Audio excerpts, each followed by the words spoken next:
Dari banyaknya masjid-masjid di Kabupaten Sukoharjo, ada sosok-sosok yang setia mengabdi tanpa banyak bicara. Pemerintah Kabupaten Sukoharjo melalui program Umroh Gratis memberikan apresiasi kepada para takmir masjid yang selama ini telah berhikmat tanpa pamrih. Salah satu penerima program ini adalah Pak Ahmadi, takmir Masjid Jami Abdurrahman As-Sanad, Kabupaten Sukoharjo. Hidup sederhana bersama istri yang dijalani dengan penuh kesabaran dan keikhlasan. Numpang kenal, nama saya Ahmadi dari Jati, RT 3 RW 6, Kelurahan Mulur, Kecamatan Gunungsari. Kebetulan, ya tidak kebetulan, sudah menjadi pengurus masjid itu mungkin sejak tahun 90. Ketika itu jadi bendahara dengan ketua Pak Siswadi S. almarhum, kemudian sekretarisnya Pak Dr. Andes Suwadi MPD. Dan tahun 2000 berganti pengurusan, ketuanya pada Pak Haji San Saifuddin SAG. Saya menjadi sekretaris, bendaharanya Pak Haji Tardi. 2017 pergantian takmir, ketua takmirnya Pak Haji Muhammad Amiruddin Ridwan. Kemudian saya tetap menjadi bendahara, sekretarisnya sekarang Mas Joko Murgianto, anak dari Pak Haji Sutardi. Kalau sebelumnya ya tidak jadi pengurus tapi ngurus masjid. Kalau dulu kan sering nimbo itu masih jalan. Kemudian nuduk beduk, ngelar tikar itu ya memang kebetulan rumahnya dekat dan memang terah dari bapak mbak itu ya dulu memang awalnya yang memulai adanya masjid ini. Jadi kalau jadi pengurus sejak sekitar 90-an, kalau ngurusnya ya sejak kecil. Dan ini sudah usia hampir 60 Pak. Hampir 60. Sehari-harinya ngapain? Ya.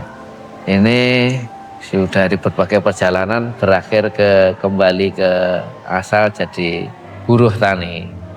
Kalau petani kan punya lahan, Pak. Saya buruh tani itu hanya ngontrak lahan punyanya Kas Mulur. Kemarin lumayan dapatnya sebetulnya hampir 1,5 hektar. Tapi 3 kali ini teruji belum panen, lumayan belum panen. Dan kemudian hari ini akhirnya yang agak luas tidak diambil lagi. Artinya sudah mengurangi jumlah harapan. Karena memang pilihannya agak sulit, nekat terus. Justru sewanya tidak turun malah naik. Kondisinya belum membaik malah naik. Ini ya masih tetap di dunia tani. Dan memang bukan biaya sendiri, saya dulu punya kelompok ternak. Kemudian dapat kelompok ternak di tahun 2010. Jadi sampai hari ini tentunya masih sekalipun sudah geliatnya agak menurun. Maka dialihkan untuk nyewa tanah jadi petani, buruh tani tadi. Maksud saya jadi biaya sewanya itu dari kelompok tadi. Dulu ada perjanjian 60-40, tapi akhirnya kok kelompok tidak untung karena bangkrut, artinya karena hama. Sekarang siapa yang gelem pokoknya dimodali, belikan lahan, mungkin mboknya mulai, tapi mboknya mulai. Kowe rugi ya nanggung rugi, tapi kelompok mboknya mulai. Kalau kemudian nanti untung jenengan mau sedekah monggo, enggak ya monggo, tapi mboknya mulai biar minimal ya pokoknya masih ada. Napa nih yang membuat Pak Ahmad ini itu istiqomah sampai hari ini menjadi takmir masjid?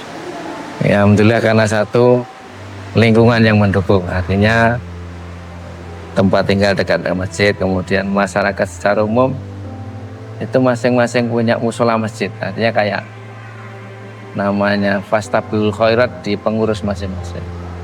Jadi kemudian dari musola yang ada di sekitar ini kemudian ini menjadi induk. Ya di benak hati kami bagaimana umpama jadi pengurus paling tidak bisa bersama untuk kebaikan namanya masjid. Yang kemudian memang hari ini dari kawan-kawan pengurus punya kayak tagline ya, maunya Jati jadi kampung santri. Tapi kemudian nanti entah kapan mudah-mudahan berhasil. Paling kurang memang dari satu generasi itu punya ide yang nanti mungkin orang-orang di selanjutnya yang akan menyelesaikan. Ya, hari ini tidak mulai ada punya latihan pondok, itu memang cita-cita bapak-bapak kita dulu. Pengennya jadi banyak pondok itu. Sudah sekian lama, baru sekitar 5 bulan atau 6 bulan ini kita mulai, sekalipun baru Jumat kecil. Tantangan yang paling berat itu no, Pak, selama jadi takmir masjid. Satu RT kebetulan ada 2 tempat saya, itu masjid sama musola. Itu lebih dulu musolanya di Jati itu pertama itu, kemudian jadi pindah ini. Di sana pun juga, jadi teman-teman yang ngurus di sana itu awalnya juga ngeluh. Jika WC malah isinya watu, piye, kok dikancing wae. Dan dulu memang jadi tantangan berat di awal-awal, artinya di tahun 90-an dan sebelumnya itu kan tidak saya hari ini. Pengajian dan seterusnya itu masih banyak kendala lah, belum banyak dukungan. Di samping ketika itu orang tua ke masjid itu mindsetnya masjid tadi apa, yang masjid tadi paling tadi mutim, sekolah itu benar arahnya ke SD. Termasuk tantangan ketika saya undang-undang pengajian itu ya kadang ada keras dengan guru-guru SD. Kalau dulu era 80-an itu memiliki pengajiannya poro masjid istilah, sebulan sekali pas terang bulan. Itu tahun 80-an itu. Kemudian ya dulu ikut terlibat di memulainya Taman Pendidikan Al-Quran dulu di Sukoharjo, kemudian tak bawa ke sini. Yang dulu jumlah masjidnya belum sebanyak ini, ya ada di rumah-rumah, jadi ada Taman Pendidikan Al-Quran di rumah-rumah itu. Dan itu memang satu metode yang kemudian memompa semangat banyak orang. Bentuknya Kang Masjid senang latihan wajah itu, kemudian akhirnya setiap RT punya musyawarah, punya pengajian, bahkan ada saat itu 2 tempat ibadah. Perasaan Ahmadi waktu ternyata seleksi umroh lolos. Sebetulnya memang awalnya infonya dari Pak Syafi'i yang kebetulan pegawai Kemenak. Dan sebetulnya kalau bahasa saya itu memang rezekinya tidak diundi ya. Tidak diundi ya. Nek diundi sampai hari ini tuh kayak belum pernah dapat undian. Nek diundi itu. Saya pernah ikut, ya ada biru-biru umrah itu kan pernah dapat undangan. Dan saya dari Amanu dan seterusnya itu. Nek ngerep-ngerep tenanan malah. Malah gak dapat. Di pertanian itu kalau beli pupuk, beli obat itu kan ada kupon. Saya punya kupon sampai segini tuh, tangga itu cuma 1, untuk kene. Gitu. Nah kemarin tuh ada berita itu, saya juga awalnya pasang niatnya belum sepenuhnya bahasa saya. Nantinya memang saya masih kekeh, niat saya masih di haji, bukan di umrohnya nih. Tapi begitu ada keterangan dari almarhum Ustadz Zulkarnain, Tengku Zulkarnain itu, ternyata Rasul itu hajinya sekali, umrohnya 4 kali, lebih dulu umrohnya. Kemudian saya agak kuat lah, sunnah dulu sekalipun wajibnya belum. Tapi kan sebelumnya saya masih ya urung ngaji, urung umroh bahasa saya. Ternyata menurut keterangan beliau, Nabi itu umrohnya 4 kali, tapi hajinya baru sekali. Begitu saya ada kabar itu, memang saya minta doa kepada ibu saya yang masih ada.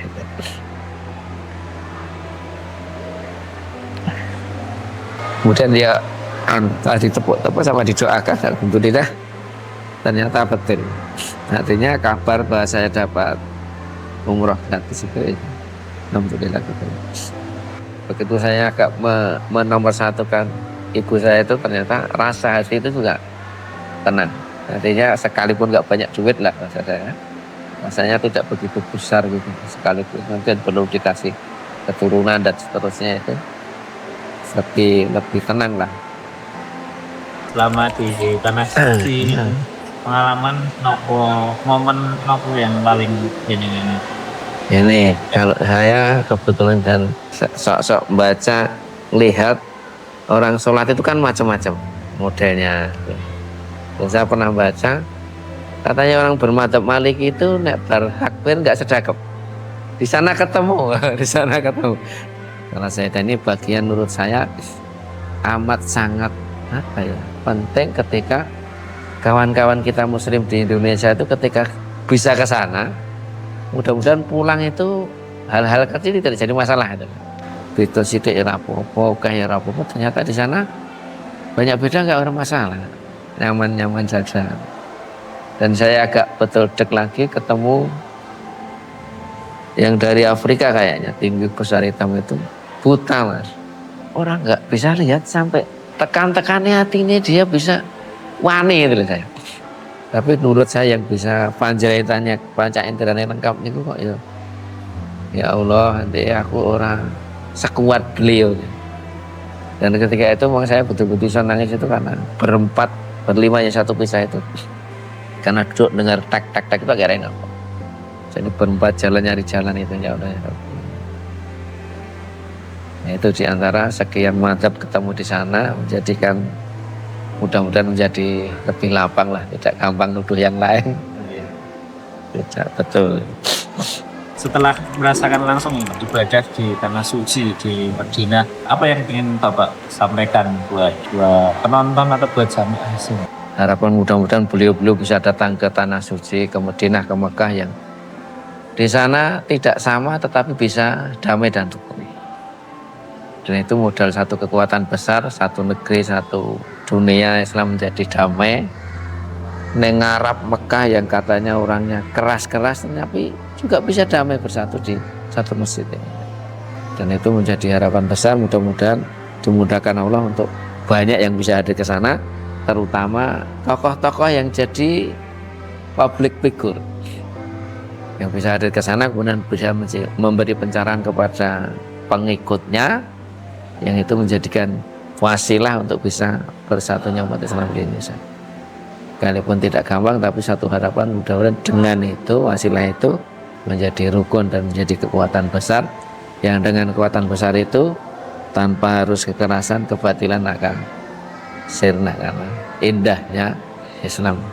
Ada yang mau disampaikan enggak ke pemerintah atau Bu Etik sebagai yang menginisiasi program ini di tahun ini? Ya, seperti saya sampaikan, ini satu ide pendahulu. Ya, artinya setiap orang beramal jadi pendahulu itu kebaikannya tidak akan bersita diri dengan yang lain. Harapannya mudah-mudahan ya kebaikan ini buat beliaunya, Bu Etik dan Pak Sabto, yang mudah-mudahan kebaikan ini bisa ditiru oleh bupati setelahnya, syukur bagai, syukur nanti bisa menjadi peraturan daerah yang itu tidak semata programnya seorang bupati tetapi menjadi peraturan daerah. Mudah-mudahan begitu. Harapannya mudah-mudahan nanti yang hari ini mungkin kaum petani yang rezekinya baru diuji, mudah-mudahan dimudahkan dan menjadi wasilah untuk bisa datang ke tanah suci. Itu Pak Ahmad. Teman-teman sudah berbagi pengalamannya selama menjadi takmir masjid dari tahun 1990 saya sudah lahir sampai sekarang. Kemudian pengalamannya juga tadi di Nasuci, dari pendaftaran sampai ke Pulango sampai perbedaan madzhab di sini. Ketemu ya, memang kalau sampai sana tuh kayak nggak ada masalah. Nggak ada masalah. Nyamannya begitu. Itu aja, kita di kedepannya kita jadi lebih baik lagi dan program ini semoga bisa berlanjut sampai takmir yang lain sudah bisa merasakan.